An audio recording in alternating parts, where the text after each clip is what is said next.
El neuromarketing forma parte de la ciencia de la neurocomunicación y consiste en estudiar la conducta y el comportamiento de los consumidores a través de los datos que tenemos de la neurología y de la neurociencia para poder predecir mejor sus conductas, sus reacciones y por lo tanto poder diseñar mejores programas de comunicación persuasiva.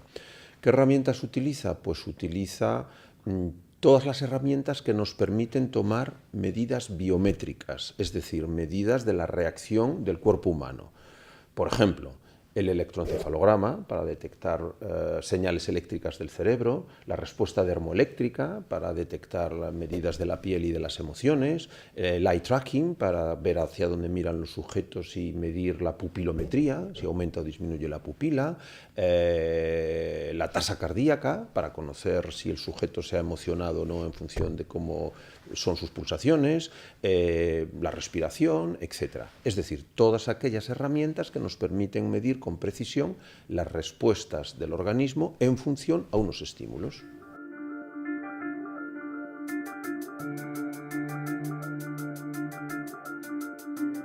Hay una tendencia a poner neuro delante de todo por dos razones. Primero, porque es importante, efectivamente, y por lo tanto se pone ese concepto neuro delante, porque es importante y realmente lo es. ¿Por qué es importante? Hombre, porque al final la comunicación es un proceso psicológico humano, que depende de aspectos psicológicos y por lo tanto muy bien estudiados por la neurología. No solo la neurología, sino lo que llamamos de forma más amplia la psicología fisiológica o psicofisiología, es decir, el estudio de aquellos procesos que unen lo psicológico con lo físico, fisiológico y por lo tanto con lo cognitivo, con lo emocional y lo conductual. En este sentido, la neurología, la neuropsicología, la ciencia de la neurosociología incluso ha avanzado muchísimo. Tenemos ahora muchos más datos que antes y por lo tanto podemos conocer mucho mejor la conducta del ser humano. Por eso es importante y por eso se utiliza. Pero hay una segunda razón que es negativa y es porque se ha puesto de moda. Y hay algunos autores o vendedores o consultores o incluso agencias que lo utilizan porque piensan que de esta manera van a vender mejor su producto. Y esto, de hecho, ha generado bastante daño a la ciencia de la neurocomunicación, del neuromarketing, etc., porque de alguna manera se ha vendido mucho humo, con títulos de libros como El botón del consumidor o propuestas de consultoría entrando en la mente del consumidor y descubriendo cómo convencerle. No, todo eso son tonterías. Realmente la ciencia de la neurocomunicación es una ciencia muy seria que existe desde hace mucho tiempo. Los grandes manuales de neuropsicología se han publicado hace más de 100 años. Pensemos en libros como el de Luria, el psicofisiólogo ruso, El cerebro en acción, que se publicó hace tanto tiempo, ¿no?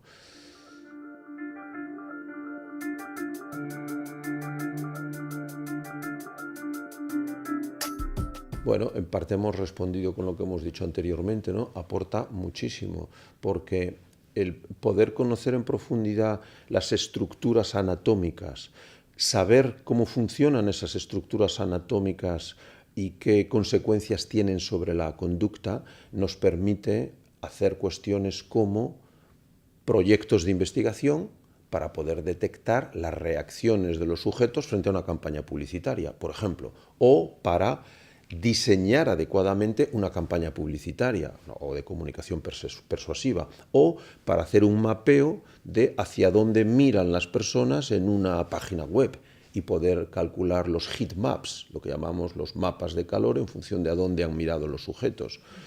Muchísimos proyectos de investigación se están viendo ahora muy potenciados y se están viendo y estamos viendo que los podemos hacer de forma mucho más precisa, mucho más científica, podemos medir mejor, con precisión, gracias a estas nuevas técnicas. Por lo tanto, la aportación de la moderna neurocomunicación es enorme.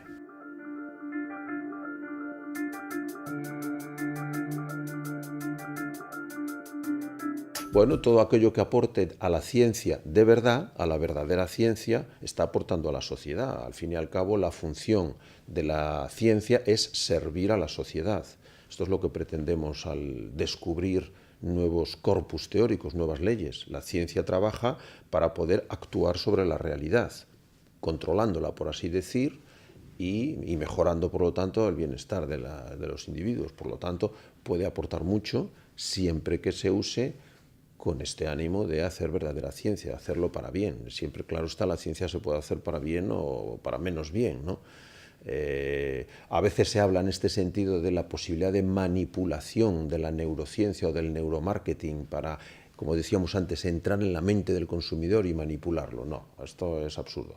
No se puede entrar en la mente del consumidor y manipularlo, como hemos dicho antes, punto uno.